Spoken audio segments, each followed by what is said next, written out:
home program, Across the Fence. Your host is Tony Adams.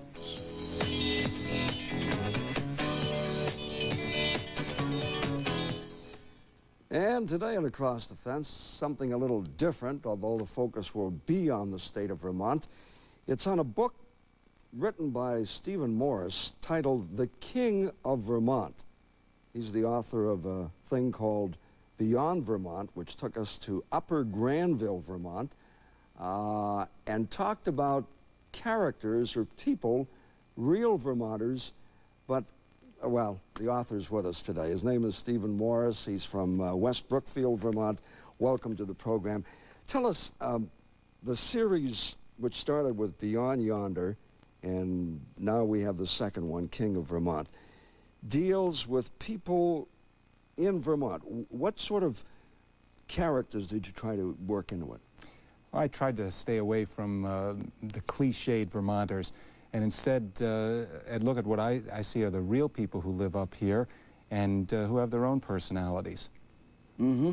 You also interject the phrase flatlanders in there. How do you try to mesh them together? What are you trying to do in the books? Well, I think there's always been a controversy between the people who are born in Vermont and the people who move up here from the flatlands. That's any place below south of the Vermont border. And the flatlanders tend to come up and try and create the state in their own image. And that's where the conflict begins, and that's where the fun begins, too. Mm-hmm. Are these characters in your book based on real people? Well, I don't know how you can ever create characters without borrowing a little bit from this character and a little bit from that character, but by the time you're finished with them, it's hard to recognize them. Is it right to say they're composites? Yeah, that would be a pretty good description. You know, you might take some of the facial characteristics from one person and match it up with the personality from another. Maybe it's like Mr. Potato Head, and you finally end up with a character who has no resemblance to a living being. Why did you write this type of book? You'd have to get very deep into my subconscious self to find that out, but I think it's because I really found it interesting the way people live and interrelate up here, and they're isolated. It's not a dramatic stage, and yet it's very interesting, and I thought it was something that would have interest for people everywhere in the country. Mm-hmm. What has the reaction been from Vermonters who have read both books? You must have gotten some feedback from people. Oh, I've definitely gotten some feedback, and I'd say it's run the gamut. On the negative side, there's some people who think things are good enough up here, and we don't need anybody writing about the experience and having their interpretation of it.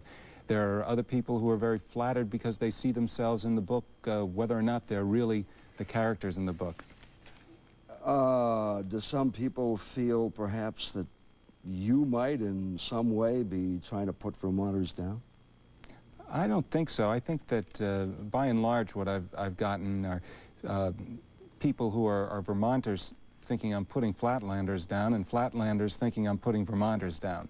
And I try to be pretty even-handed in my treatment of the two groups. Give us just a quick synopsis, if you will, for the benefit of our viewers out there. The basic line story in The King of Vermont. Okay, in the King of Vermont, it starts with the hero of the book, Darwin Hunter, being interviewed on a talk show host, not unlike Across the Fence.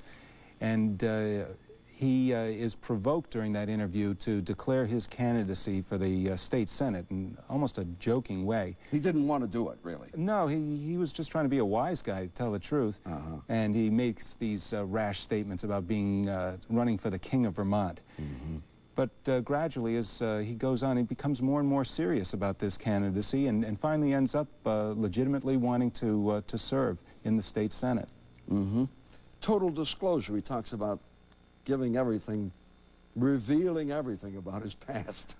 Well, Darwin decides that they're not going to be catching him like they've caught so many political figures in the news recently with dirty laundry. So he decides that he's going to reveal all his dirty laundry right up front. And so in his speech where he declares his candidacy, he tells every seamy little detail about his life, figuring that that's ground zero, and from that point on, he can be an honest man. But some things come out a little bit later, don't they? Well, Darwin doesn't quite do a perfect job of disclosing A total disclosure, everything. right. He leaves out a few things. Okay, let me ask you, the program with the TV host is called Straddling the Fence. We have Across the Fence here, okay? Gee, I'd never noticed the... No, wait a minute. The similarity. I got the gray here, and I'm the gray fox. And you have Mr. Gore living in Essex Junction, Vermont. I happen to live in Sussex Junction, Vermont. You also point out that he does his program with some fake plants in the background and an old bookcase with old titles in it. It seems to me it's more than just coincidence. Well, you want to comment on that? No, I just do not comment on that. No, I try and get things so that there's enough of a ring of truth so that people can identify with it, but not so close to the truth that there's confusion with reality. And certainly I had no idea where you lived, or I didn't know these plants were plastic. But you had seen the show? Oh, sure. Okay. Everybody in Vermont has.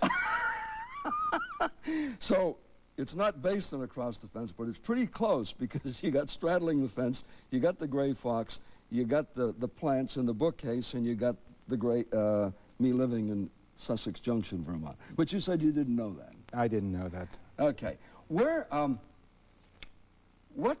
has been the sales record of these two books? Well, I'm obviously not a household word as yet. Both books seem to have done quite well in Vermont, but they haven't really achieved much exposure outside of the northern New England area. Mm-hmm. Is there going to be a sequel to The King of Vermont? I hope so. I haven't completed the story, if you will. King of Vermont ends really on the eve of the election, and I want to find out whether or not Darwin wins, and if he goes on to greater heights serving the people of Vermont. You're originally from the Boston area, eastern Massachusetts. How long have you been in the state of Vermont? Oh, a little over 10 years. Mm-hmm. Obviously you like it, otherwise you have moved away. Oh, sure. I mean, like a lot of people, I consider Vermont my home, and I consider myself a Vermonter, even if the natives of the state wouldn't care to call me one. I've been here 35 years, they still don't think I'm not a native. Let me ask you, the people in West Brookfield, what has their reaction been to the book? The town you talk about is Upper Danville, but you live in West Brookfield. Uh-huh. Well, the people in West Brookfield who are still talking to me seem to like the book. As I mentioned, there are people who see parts of themselves in the characters and in the stories, and then there's a lot of mistaken identity that goes on as well. I hope that beneath that uproar, or rural roar, as we might call it, is really some affection that the book characterizes the way that we live. Yeah. So you've had reaction both ways from people in the town. That's right. Yeah. Some of them are pretty adamant that you're putting down Vermonters, or what are they? No, there isn't too much of that. There isn't? I find a little more Flatlanders being offended by it, and most of the native Vermonters seem to think that I give it pretty good to the Flatlander segment. Give it to the Flatlanders. Yeah. Mm-hmm. This is satirical or comic writing, if you will. How difficult is it for that type of writing rather than straight writing? It's very difficult because, and I'm not saying that to try and flatter myself, but you're always walking a thin line between, in order to make something funny, you have to go right to the edge of taste sometimes, and provoking people one way or the other. And you're never going to know how that's going to be perceived. Some people think you go over the line. Mm-hmm. Mm-hmm. What may be funny to you when you're writing it may not strike people the same way. Let's take a look at the cover again of this book, The King of Vermont, by the author of Beyond Yonder, Stephen Morris. Where does the picture come from? How did that come about? I'll tell you, the publisher has a artist they work with in New York who comes up with the covers. I have very little say in it. I think they did a pretty good job of trying to show the lead character looking over this little town, but that's all the artist's creativity that you see there. Mm-hmm. And the back part of it, maybe I can hold that up to a camera here. You have a cow in there with saying something. Oh, no, that was contributed by Ed Koren, who's a cartoonist and a neighbor and a good friend. Uh-huh. Have you written any other types of books besides, you know, Beyond Yonder and The King of Vermont? One is a sequel to the other, and it takes place in Upper Danville, Vermont, and so forth and so on. What about other books that you've done? Well, I've written a book on beer called The Great Beer Trek that describes a trip that once made across the country, visiting all the nation's breweries and beer drinking hotspots. That book is being reissued again very shortly. Let me just take a moment here and show them the cover of this. You went all over the country with this? Yeah. That was a few years ago, back when there weren't quite as many breweries as there are today. Mm-hmm. And what did you do in the book? What did you?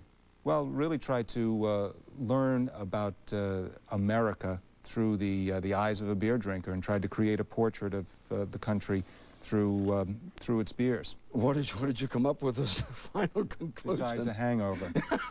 No, I came up with the conclusion that beer was on the verge of a real renaissance, and that it was a beverage that people were learning about. And we've really seen that in Vermont, where there are now a few small breweries, a lot more imported beers and fine beers available to people. Okay, let's get back to The King of Vermont.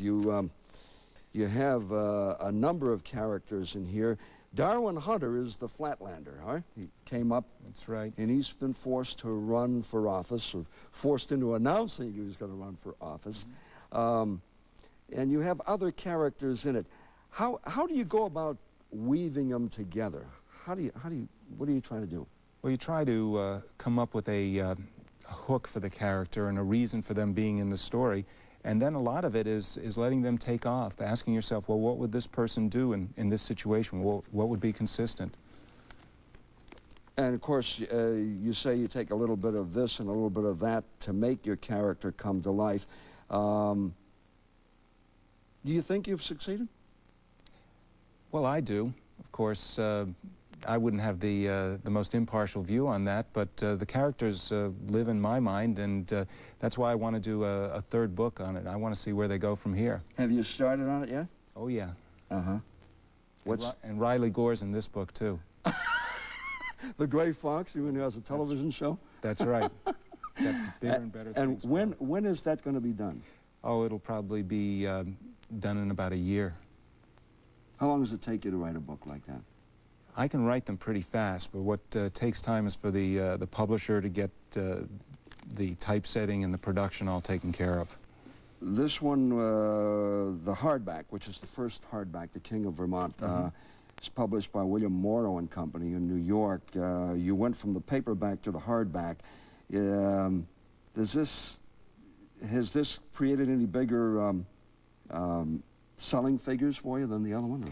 Well, it's always a step up from a prestige point of view to go to hardback, and yet it makes the book more expensive. So I've had a lot of people say, when's it going to come out in paperback so we can afford it? Uh-huh. Okay. Is your satire intended to provoke thought and meaning, or is it, what's the purpose of it? Yeah, the reason that you write comedy or satire is usually because you're writing about a more serious subject, and it's perhaps a little too close to home and a little too painful to write about it, and so you do it and try and make it funny, but you're still writing about a serious subject. Okay, let me just, before we leave you, ask you what you do besides writing books. I mean, you have a full-time job, don't you? I do. At least I did the last time I checked. No, I am in charge of sales for Vermont Castings, the maker of the country's finest wood stoves. Wood stoves? That's Where's right. that located? Randolph. In Randolph, Vermont. Stephen, thanks very much for being with us. It's been an interesting program. We've been talking to Stephen Morris, who's an author from West Brookfield, Vermont. His latest book is The King of Vermont, which tells us about people in the state, how they operate in a small community, and the Flatlanders that come up here. I think you'll find it interesting. This is a picture of it right here, The King of Vermont with Stephen Morris from West Brookfield, Vermont. That about takes care of Across the Fence for today. We'll look forward to seeing you tomorrow, right after the noontime news and weather. Across the Fence is